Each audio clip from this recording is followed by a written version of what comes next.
Tazria-Metzorah talks about some of those things that it's just not considered polite to talk about.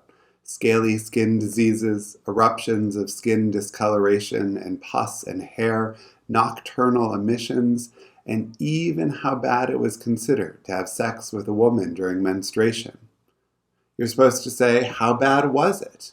Any fellow Ted Lasso fans out there? How bad was it? I'll tell you how bad it was. Well, actually, I don't really know.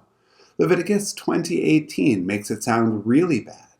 If a man lies with a woman during her menstrual condition and uncovers her nakedness, he has laid bare her flow and exposed her blood flow. Both of them shall be cut off from their people. Leviticus 15:24, on the other hand, makes clear that it's not so bad. And if a man lies with her, her menstrual separation applies to him, and he shall be impure 7 days. That ritual impurity being discussed here? Harmless, scholar Jacob Milgrom writes. Laypersons, but not priests, might contract impurity with impunity. So, bad? Not bad? It really depends on who you ask. The author of Leviticus 20 apparently lived in a patriarchal society where the rules applied to men who had to be protected from the impurity of women.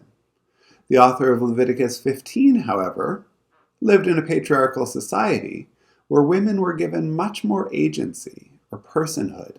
They could become Nazarites, just like men. They had to offer sacrifices after a bout of ritual impurity, just like men, and they were subject to the ritual laws, just like any other person. It's not everything we as moderns might hope for, but at least opens the door for a more equal, just society some thousands of years before we ever thought it possible.